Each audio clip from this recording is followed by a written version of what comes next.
Alô! Mais uma vez, o inusitado programa Pulando a Cerca. Dia 20 de julho de 2018. Isso. Pulando a Cerca não tem pauta, não tem roteiro, nem censura. É como a vida.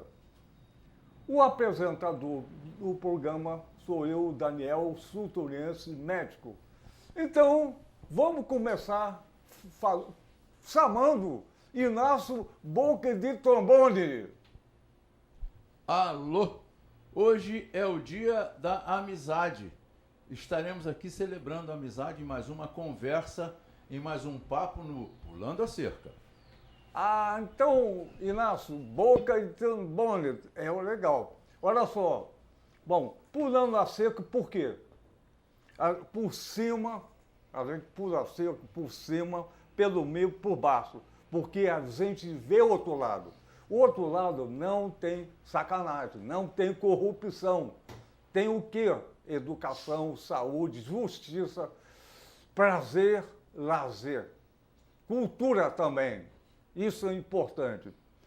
Os nossos convidados hoje, aliás, o programa Pulando a Cerca, eu sou médico e tive AVC. AVC é a doença que mais mata no mundo, no Brasil também.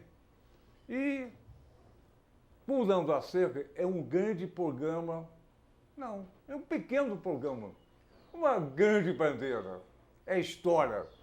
O nosso convidado hoje são dois da pesada.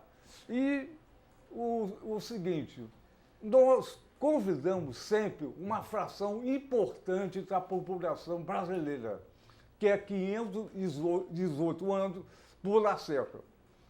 Olha só, vamos convidar um engenheiro e um advogado. Vamos falar o seguinte, o advogado, o doutor André de Barros, aliás, simpaticíssimo, cultíssimo, gostosíssimo, tesudíssimo também. André de Barros é da Comissão de Direitos Humanos da OAB. Vem, André, pular a cerca! Agora. Isso. Agora. Aqui, ó. Primeiro. Isso. Pulou. Ih, cara. Pulou. Vou ficar, ó, Aqui tá bom. Aqui eu sou mais espaçoso, né? Com licença. E agora, Com licença. o outro convidado é o estudiosíssimo, gostosíssimo, tesudíssimo também, cara, o engenheiro vereador de Niterói, o Paulo Eduardo Gomes. Vem pular a cerca! Será que eu consigo? Pô, Olha. Eu acho que eu treino todo dia na câmera pulando assim. isso. Ih, Pô. Olha só. Bom dia. Bom dia, boa tarde, boa noite, que o programa repete. Olha só, fizeram xixi? Sim. Então é bom. Olha só, nós temos o prazer de convidar o André e o Paulo Eduardo. Vamos dividir esse pulando a cerca. Pulando a cerca pode ser sacanagem ou superação. Então, vou fazer uma pergunta para os dois. Qual é o papel do Estado aqui no Brasil? Bom, posso começar então? Pode. Bom, como advogado, a gente aprende na faculdade de Direito que o Estado é a sociedade politicamente organizada. Quer dizer, isso é uma criação jurídica que não tem nenhuma relação, na realidade, com a realidade. O papel do Estado, a gente, quando fala de Estado, a gente está falando de Constituição, de leis, que aí é o Estado. Uma coisa são políticas de governo, outra coisa são políticas de Estado. No Brasil, o papel do Estado, segundo a Constituição Federal, deveria ser na direção dos objetivos fundamentais da República, que estão escritos no artigo 3º da Constituição Federal. Esse que deveria ser o papel do Estado no Brasil, que está no artigo 3º, que diz o seguinte: constituem objetivos fundamentais da República Federativa do Brasil: 1. Construir uma sociedade livre, justa e solidária. 2. Garantir o desenvolvimento nacional. 3. Erradicar a pobreza e a marginalização e reduzir as desigualdades sociais e regionais. E 4. Promover o bem de todos sem preconceito de origem, raça, sexo, cor, idade e quaisquer outras formas de discriminação. Então, o papel do Estado, segundo a Constituição Federal, onde a Constituição Estadual repete de alguma maneira, seria o principal, era erradicar a pobreza e a marginalização e reduzir as desigualdades sociais e regionais. Mas, na prática, o que é o Estado brasileiro? O Estado brasileiro, ele, na realidade, ele é um órgão, é uma estrutura de repressão contra os pobres em benefício da elite brasileira. Então, o Estado, ele, através de políticas de Estado racistas, eles colocam o aparelho de repressão do Estado, que é o sistema penal, quer dizer, polícia, Ministério Público, Judiciário, quer dizer, da viatura até o tribunal, né? Esse é o papel do Estado. No Brasil, historicamente, qual foi? Foi reprimir os pobres em privilégio dos ricos. Portanto, por isso que se construiu no Brasil essa sociedade, uma das sociedades mais desiguais do planeta, onde, principalmente, a população negra e pobre são as vítimas, são quem o aparelho de Estado reprime. Então, o Estado brasileiro, ele se organiza dessa forma. E só, assim, esgotando essa primeira parte, para já passar a palavra para vocês, no Brasil não há condições de discutir a melhoria das condições de vida da maioria da população sem atacar os ricos. Não há condição porque a questão é reduzir a desigualdade social e regional. Quer dizer, não adianta a gente ficar falando de políticas sociais apenas, que são importantes, sem falar de atacar os ricos. Quer dizer, não é possível viver numa sociedade com tanta miséria, com algumas pessoas com milhões em suas contas bancárias. Bilhões. Não, tem pessoas assim, bilhões tem alguns bilionários, mas você tem muitas pessoas com 50, 100 milhões na sua conta. Quer dizer, isso são contas criminosas, na minha visão. Na realidade, esses são os verdadeiros criminosos da nossa sociedade, protegidos por esse Estado. Então, essa é a primeira palavra que eu queria dar. Então, vamos passar a palavra para o Paulo Eduardo. O seguinte, você falou em Estado e governo. Eu vou perguntar ao Paulo Eduardo qual é o papel do governo do Brasil. Bom dia, boa tarde, boa noite. Não sei em que horário nós seremos assistidos. Todos. Em todos os horários, dependendo da vontade do consumidor do programa.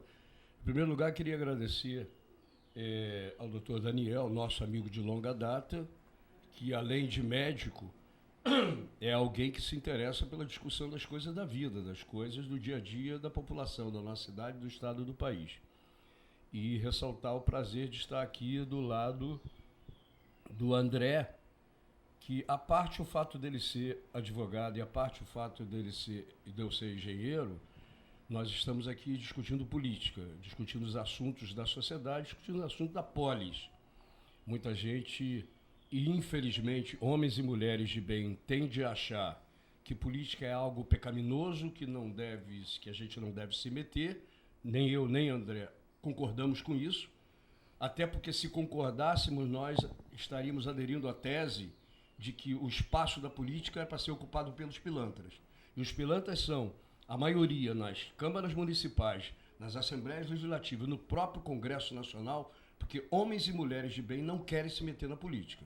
E aí o espaço fica todo ele livre para ser ocupado pela pilantragem com P bem grande. E é isso que a gente pretende combater. Então é um programa em que você tem dois agentes políticos dois cidadãos que, à parte a formação profissional, discutem a vida e o que nós consideramos errado na sociedade. O Engel, companheiro e financiador de uma boa parte das pesquisas e dos estudos do Marx, dizia que a sociedade, ou que o Estado em si, que é essa abstração jurídica, uma criação jurídica, com definições inclusive na Constituição de cada um dos Estados nacionais, mas sempre será um reflexo da classe que o domina.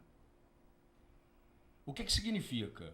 Quem domina, ou que classe social domina a sociedade sueca? Que classe social domina a sociedade alemã? Que classe social domina a Noruega? Dependendo do grau de desenvolvimento social da sociedade como um todo, a maior parte da população cada um desses estados nacionais comporá a classe dominante e definirá os padrões a partir do qual haverá justiça social, combate à iniquidade, que é tudo aquilo que a gente acha que tem que se posicionar para combater no Brasil. Se nós analisarmos a maneira pela qual nós migramos, e eu não sou professor de história, mas nós aprendemos, né, André? Claro. Com os nossos companheiros de história, não só estudando, mas no dia a dia das lutas na sociedade, como é que nós migramos da monarquia, da princesa Isabel, para a república? Um movimento contrário aos donos de escravos negros que existiam no Brasil e que os donos de escravos negros, porque não eram apenas os negros, os escravizados, eles eram a maioria, eles não queriam perder algo que para eles era o capital importante, além das suas terras, para cultivar aqueles que moviam a terra. Quando a princesa Isabel assina a Lei Áurea, e se nós olharmos os artigos, André talvez tenha estudado isso muitas vezes mais do que eu, entre os artigos que define a libertação dos escravizados negros no Brasil, estava definido lá, além da libertação, terra a ser distribuída para que eles pudessem plantar, colher e sobreviver a si próprio e a sua família, e o mais importante, escolas para que os filhos dos negros escravizados pudessem se formar e ter uma vida digna, tão digna quanto os filhos dos senhores para quem eles trabalhavam no momento anterior. Na hora que a princesa assina, e no primeiro ato é a libertação, os demais viriam depois, você tem um movimento que faz a proclamação da República, que é um movimento tipicamente levado a cabo pela majoritária representação dos senhores de escravos da ocasião. E aí os demais itens ficam por conta de uma república, que é a república que a gente tem até os dias de hoje, com todas as desigualdades. Tem uma estatística, isso a gente comprova por estudos que não são do nosso partido ou não são do nosso pensamento político. A Organização de Comércio e Desenvolvimento Econômico da Comunidade Europeia divulgou recentemente um estudo que dá conta de que uma criança que nasce numa família pobre na Dinamarca, na Suécia, na Alemanha Ocidental, na Noruega, leva no máximo 2 gerações para atingir um nível de dignidade no dia a dia da sua vida, com educação, saúde e por aí vai, com direitos sociais plenos. No Brasil, uma criança nascida pobre consome, se sobreviver, na sua família, na continuidade da sua família, 9 gerações para ter um nível, uma vida minimamente digna. O que significa isso? Significa que nós não temos um Estado que é reflexo desta classe dominante que vem desde a proclamação da República, que mantém a educação de qualidade para os seus filhos e mantém uma precária educação pública para os filhos daqueles que têm que ser mão de obra barata para atender os interesses.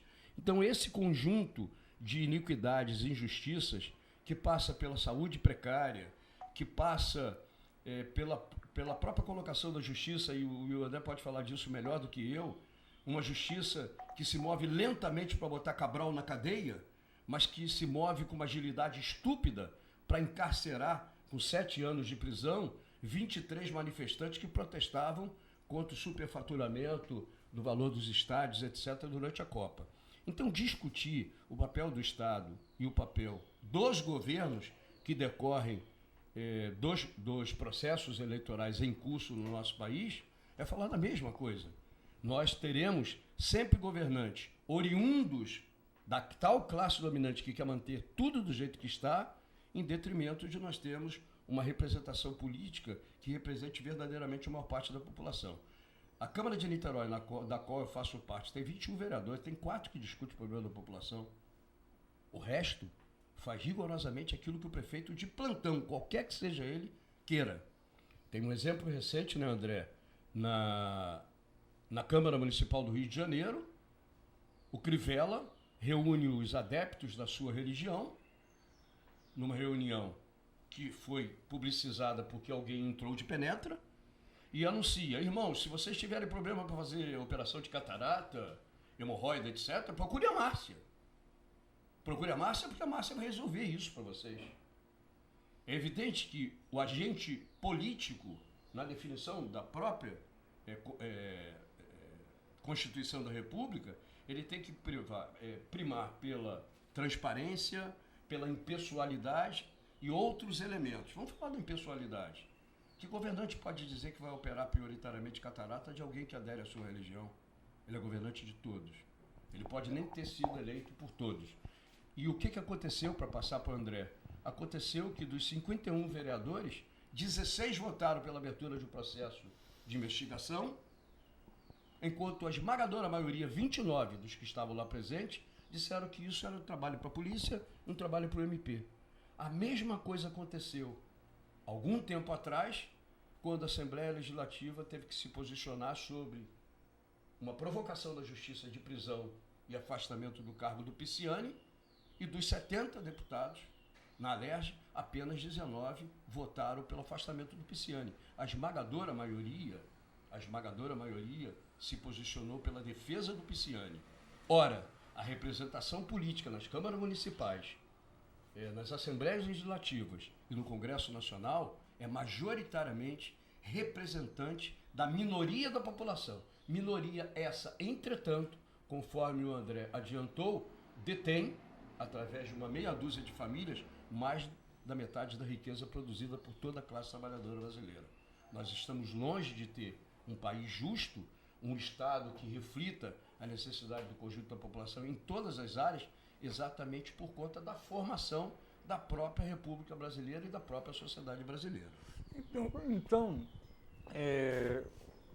em vista do que estão falando, a elite do Brasil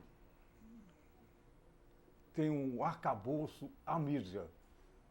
E a mídia, vou colocar uma frase assim, chave para mim. Ingenuidade é uma forma de insanidade. E a mídia coloca o país ingênuo e torná-lo insano. Para nunca. E a elite sempre colocou a não educação. Não educação, não pode ter cultura e insanidade total. Saúde, educação e o país torna-se escravo. André. Não, assim, você está colocando uma situação, Daniel, Paulo, que está, inclusive, entre os fundamentos da República, que está no artigo 1º da Constituição, que é o pluralismo político. Quer dizer, é um dos fundamentos da República. Inclusive, também tem aí o pluripartidarismo, mas o pluralismo político.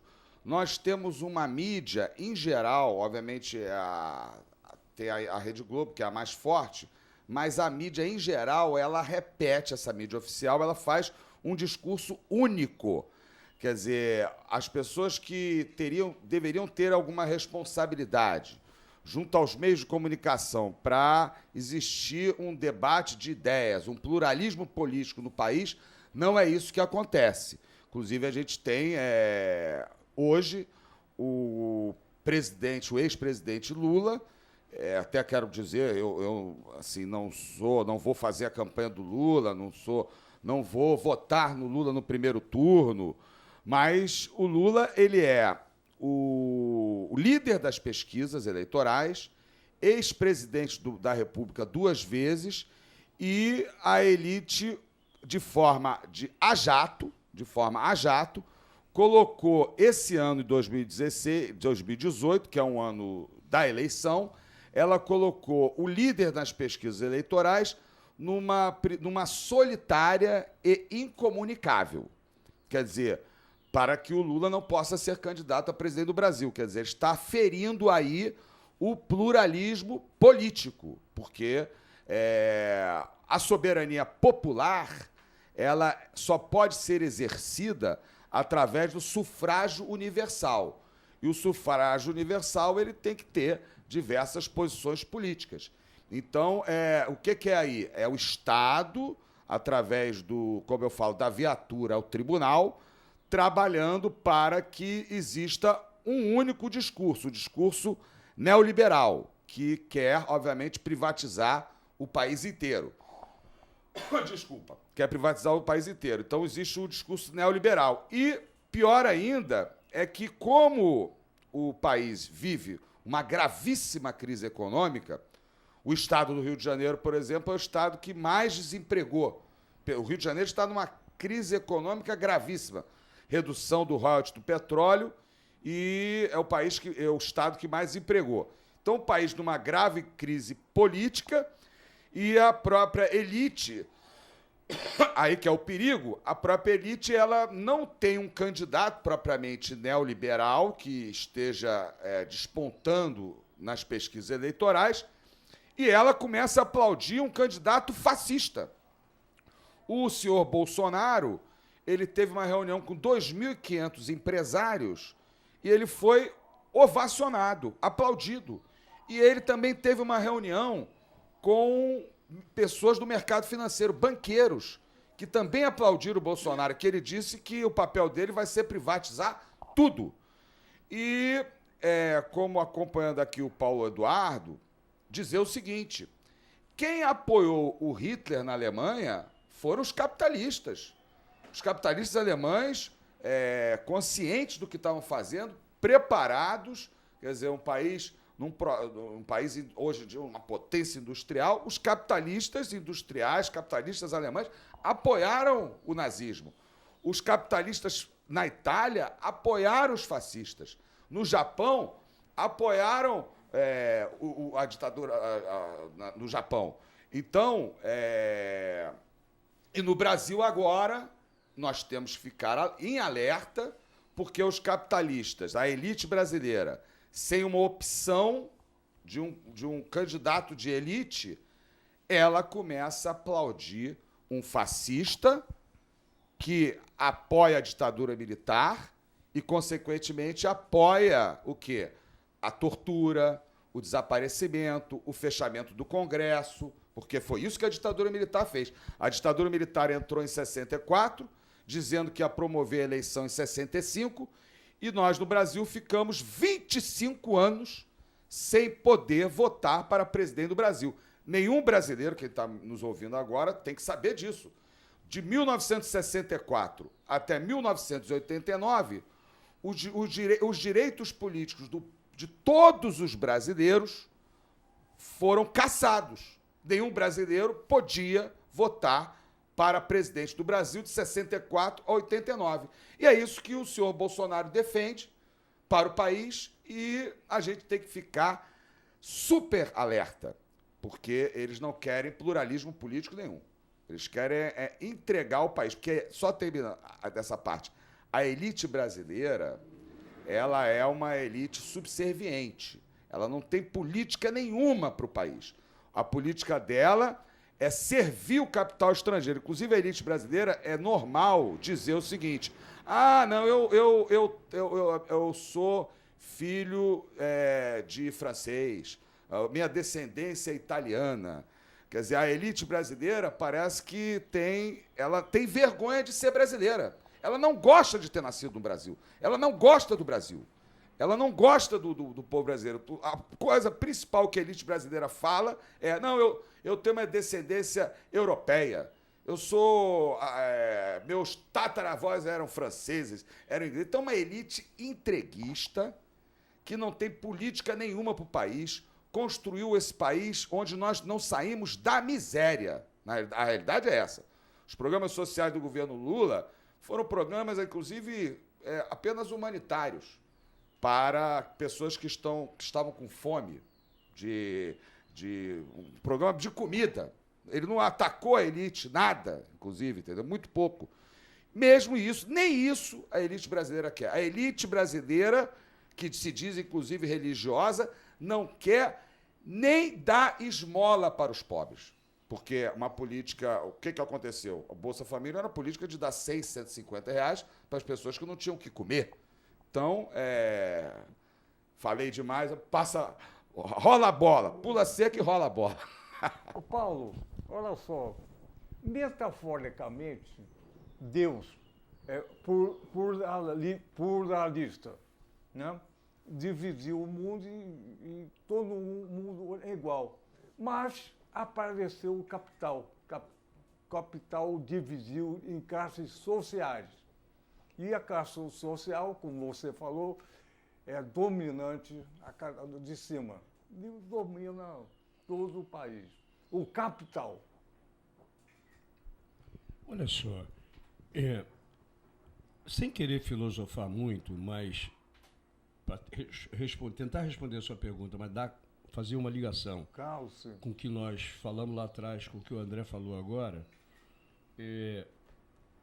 nós temos que verificar, como eu disse na primeira intervenção, qual é a origem e formação da sociedade brasileira como um todo, da República, e dentro da sociedade brasileira, num país que teve, inclusive, na sua história, a gente aprende, sem dar o devido valor ao significado de ter existido no Brasil capitanias hereditárias. O que significou? O que significou, numa determinada época do período histórico brasileiro, a gente ter capitanias hereditárias? O nome já está dizendo.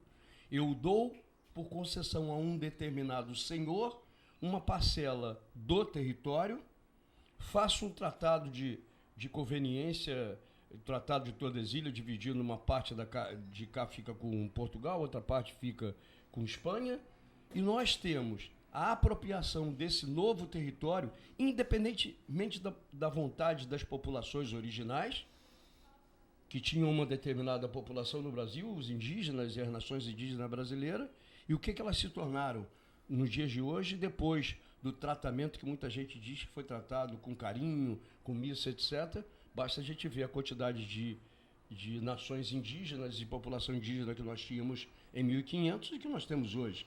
Eles foram literalmente liquidados e até hoje nós precisamos de decisões relativamente recentes no Supremo Tribunal Federal para reconhecer, para além dos direitos das nações indígenas, os direitos das nações quilombolas decorrentes do processo que mal terminou de libertação dos escravos no Brasil. As comunidades quilombolas no Brasil até hoje vivem.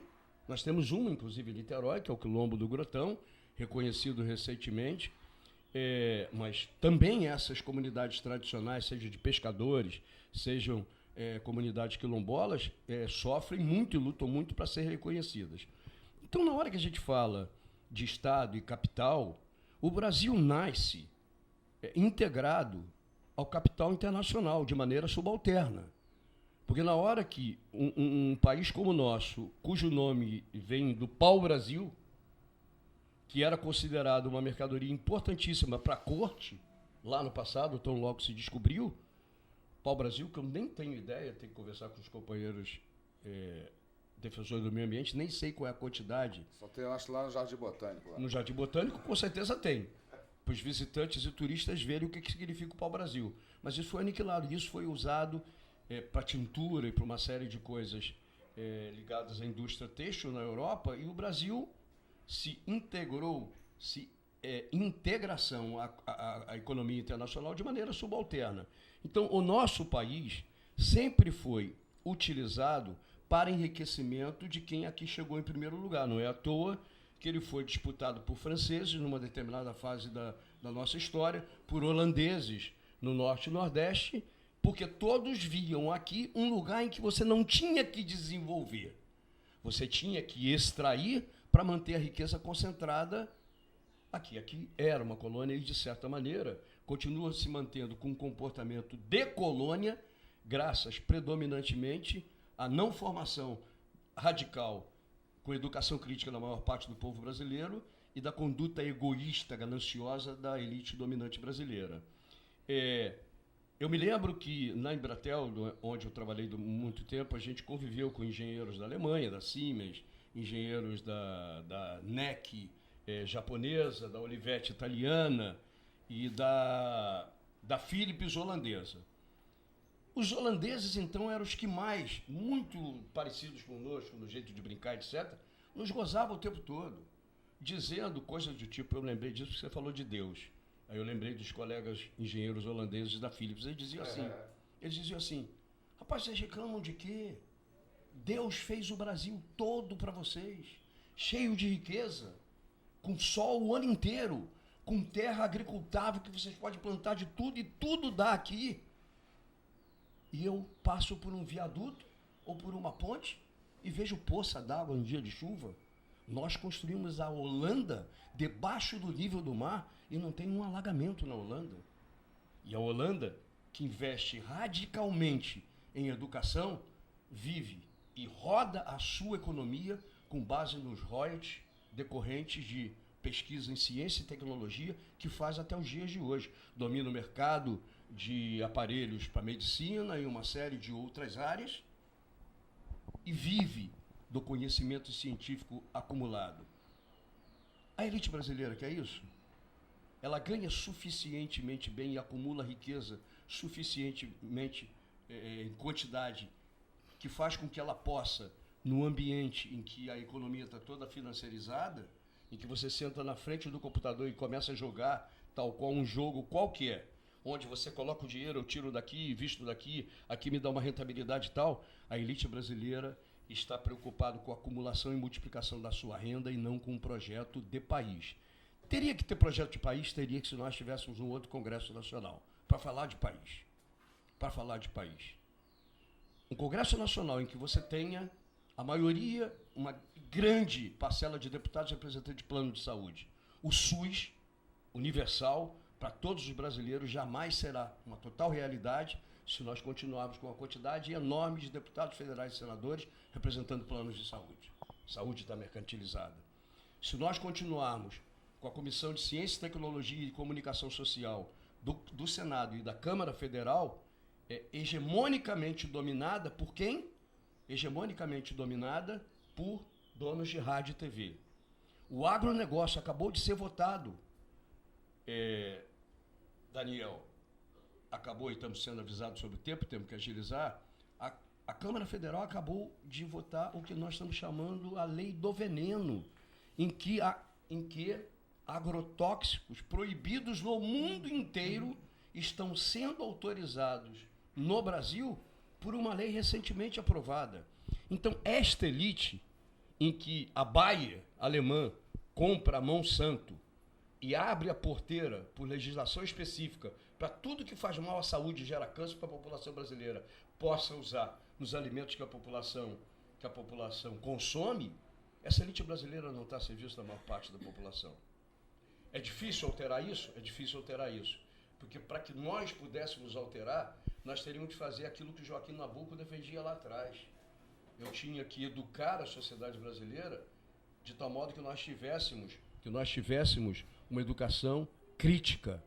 A sociedade brasileira, desde os ricos, esses sabem muito bem o que eles querem, mas em especial a parcela mais pauperizada da população, ela precisa entender, compreender por que não tem saúde de qualidade, por que não tem educação de qualidade. Aqui em Niterói, por exemplo, segunda cidade do país que mais recebe royalties do petróleo, a primeira é Maricá, aqui do lado, a segunda é Niterói.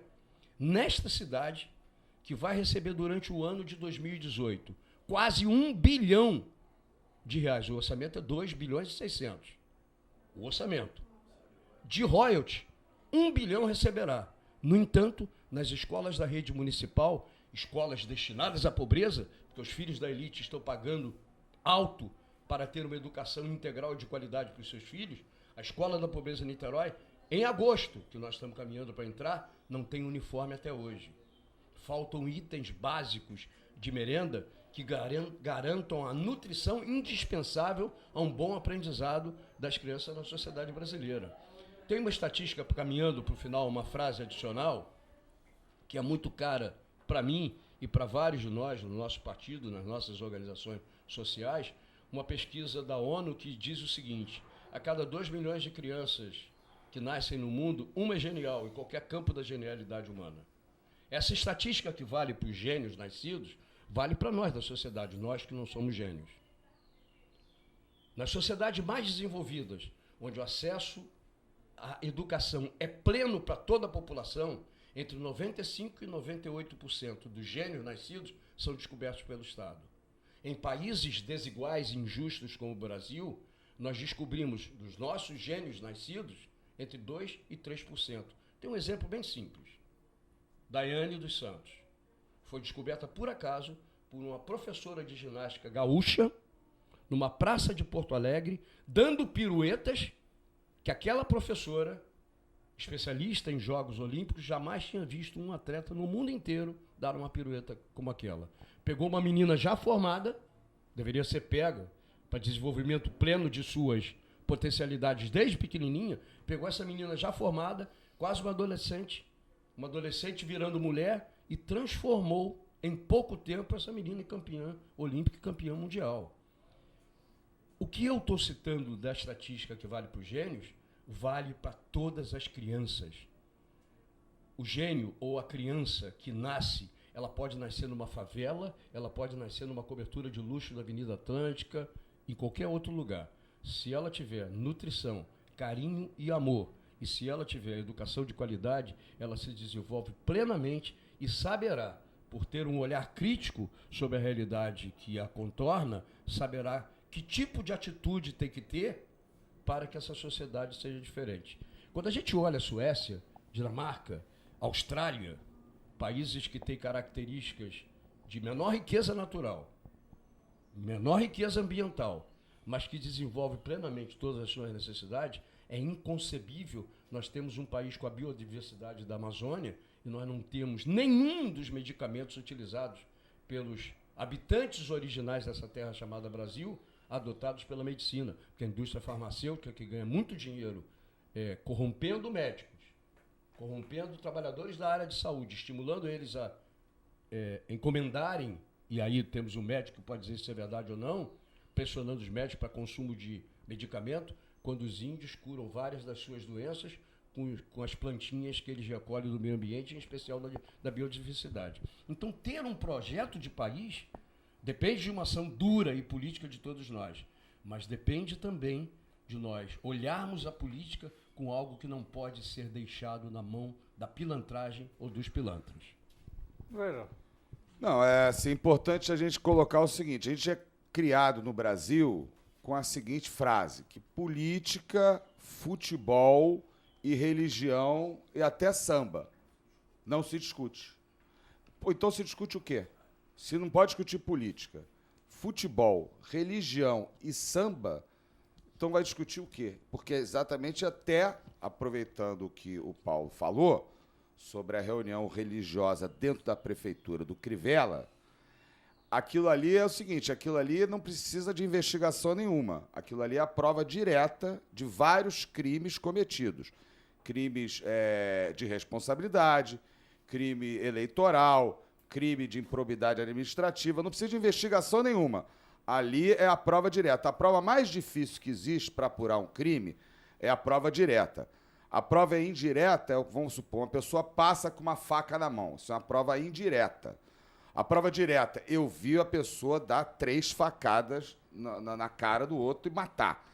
Então, essa prova direta é uma prova muito difícil, tanto que a maioria dos crimes são solucionados com provas indiretas. No Brasil, assim, na maioria dos casos, é só com a palavra da polícia.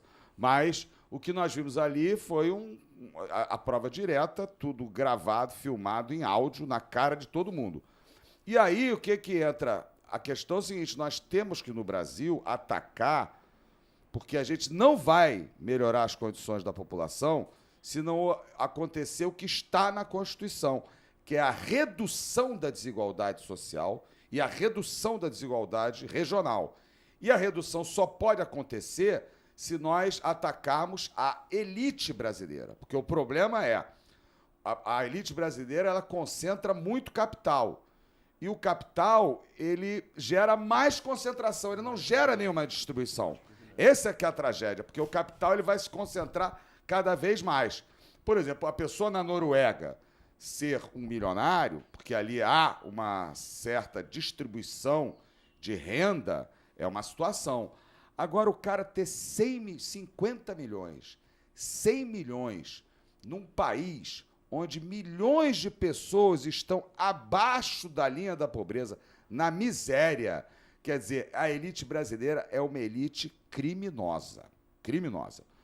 O Ministério Público, que é o órgão que tem privativo, a ação penal pública, a acusação é privativa do Ministério Público.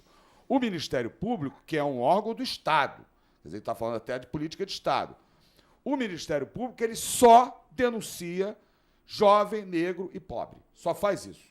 O Ministério Público começou agora a denunciar a elite, né, com todas essas operações que nós vimos aí. Inclusive, a gente viu que a elite brasileira não tem nenhum caráter, porque eu nunca vi caguete tão fácil na minha vida, né? Porque os empresários chegam, não, eu dei 1 milhão, dei 2 milhões, eu nunca vi caguete como essa elite brasileira. Quer dizer, eles não têm nem a ética do bandido, né? Porque o bandido tem a questão do, o bandido não entrega, não cagueta, o Bezerra da Silva cantou tudo isso. A elite é uma elite caguete que ela assalta. A questão é o seguinte, a gente está falando de Estado, a elite, os capitalistas, o mercado brasileiro, além de ser apenas, essa aqui é o capitalismo periférico, quer dizer, é produtor de, como o Paulo estava falando, a gente aqui produz só matéria-prima, como foi o pau-brasil, para fazer roupa. Como é a soja hoje. Como é a soja hoje, quer dizer, o capitalismo periférico. Além de ser um capitalismo periférico, que todos nós sabemos no Brasil, é que a elite, ela assalta o Estado. São quadrilhas de assaltantes do Estado, onde as licitações públicas, qual a finalidade da licitação? Existir uma concorrência para que ganhe o melhor produto e o produto mais barato. E não é isso que acontece. A elite brasileira, ela combina licitações, esses empresários capitalistas, combinam licitações para aumentar o preço e já estabelecer quem vai ganhar para distribuir para o resto. E o Ministério Público, que a gente pensou que estaria agora para cima da elite, nós estamos vendo que é um Ministério Público seletista e que a finalidade dele, na realidade, era retirar o Lula da disputa presidencial. Porque o que eu queria é que o Ministério Público passasse a acusar a elite brasileira. Porque a elite brasileira, os criminosos estão na elite brasileira. Esses são os criminosos. Não são esses que estão presos no complexo de Jericinó, em Bangu. Só jovem, negro e pobre. Então, nós temos um Ministério Público que ele é forte com os fracos e fraco com os fortes. E esse é um órgão do Estado. O Ministério Público não é propriedade dos promotores de justiça. E o Ministério Público tem que, no Brasil, começar a trabalhar, a acusar a elite brasileira, porque é isso que o Brasil precisa. Olha só, infelizmente, o nosso tempo terminou. Mas eu vou convidar a vocês hoje, depois da eleição de outubro, a voltar aqui e analisar toda essa complexo eleitoral e o que será a eleição em outubro, que antes é difícil, no período eleitoral, falar alguma coisa sobre partido ou não. Prejudica as pessoas. Então, vamos combinar, Combinado. em outubro, retornar aqui pulando a cerca. Aí ele pode falar à vontade sobre partido político ou não. Então, por a eleição, se houver, tomara. Olha só. Grande Daniel, é uma grande honra vir aqui. E olha só, então vamos terminar o programa cantando. Isso. 1, 2, 3, pulando a cerca com vocês. 1, 2, 3, pulando a cerca com vocês. Mais uma vez, valeu! 1, 2, 3, pulando a cerca com vocês. Mais uma vez.